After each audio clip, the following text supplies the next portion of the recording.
bring in the former chief strategist to Hillary Clinton right now during her 2008 run for the White House. Mark Penn is with us. Mark, good to see you. Morning. Let's start with the Republicans. Cruz, Rubio seem to be throwing whatever they can at Trump ahead of Super Tuesday to see what might stick. Is it too little, you think, and too late at this point? They should have been much more aggressive earlier on. Yeah, they pursued a very irrational strategy of attacking each other rather than going after the front runner and trying to make it a two-race earlier. It looks like too little, too late. Rubio does seem on fire. I mean, the question isn't whether he could win on Super Tuesday. Can he come within 120 delegates of Trump so that he has a chance on March 15th? If he doesn't, if it's a 200-delegate blowout, then he really has no chance. What's your take on a Hillary Clinton, Donald Trump election at the end of the day? Is this Hillary's dream to be competing against Donald Trump?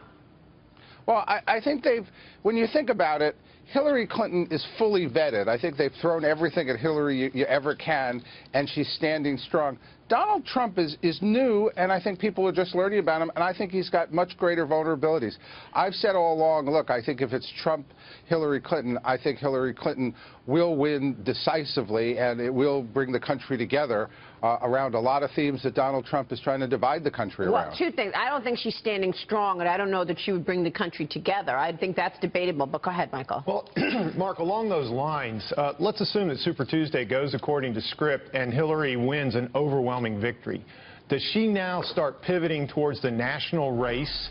And if so, what does she do about Trump? And how does she handle him better than his Republican rivals have? I think definitely if she does as expected or very well, she will start to pivot.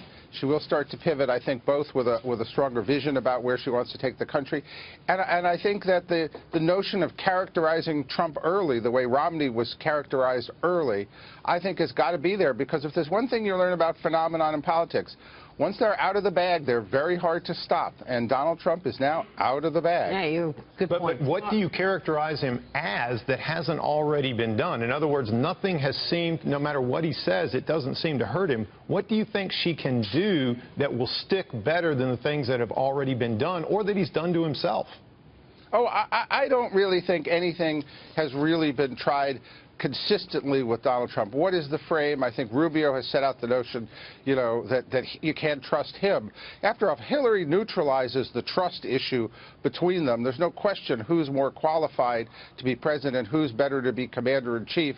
I think the idea of Donald Trump as commander-in-chief, roll out the 3 a.m. ad, I think it'll certainly work against Donald Trump.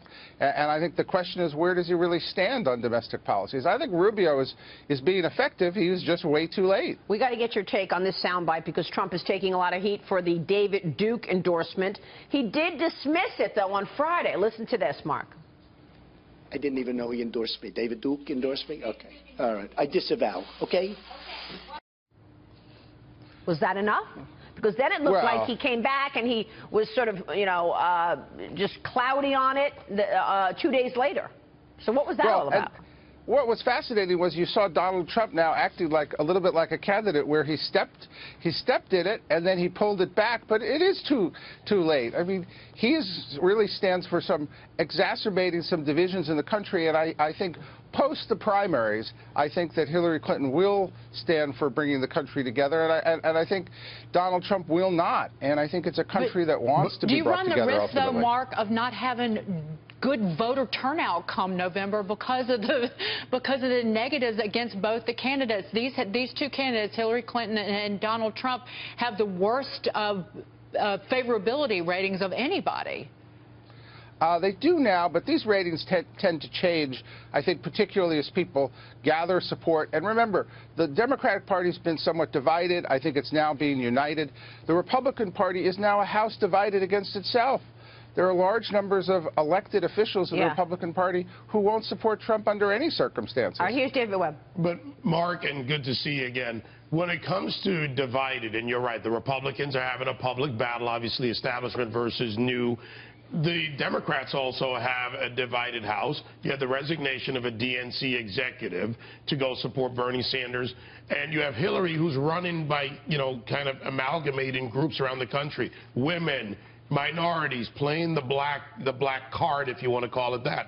So how do you bring that together this time around when her trustworthiness is in question? Well, look, I think one DNC member may have moved to support Sanders, but the rest of them and the Democratic establishment and the superdelegates, along with now the popular delegates, are I think, united behind Hillary and uniting, you know, as we see it. So does she own the superdelegates? Up to 700-plus superdelegates, does she effectively own the superdelegates and it's over for Bernie? Well, she only owns them if she wins the popular vote in the primaries, which I think she's now on the way to doing. Yeah, but I think that they're happily uniting. Well, that's not what happened. That's not what's happening on the Republican Party. They are dividing. They are splitting. They don't know what to do with a Donald Trump as their nominee. Well, he's still up there. I mean, close to, what, 49% if you look at the CNN latest poll. One thing, though, that Michael brought up earlier, and that is the general election, pardon me. And you say, yeah, she's going to go to Donald Trump and put her, you know, efforts there for the general, obviously, and that's going to begin right after Super Tuesday. What does that mean? Do you think that means that she's going to come to the center in some of her talking points? Because she's been all the way to the left.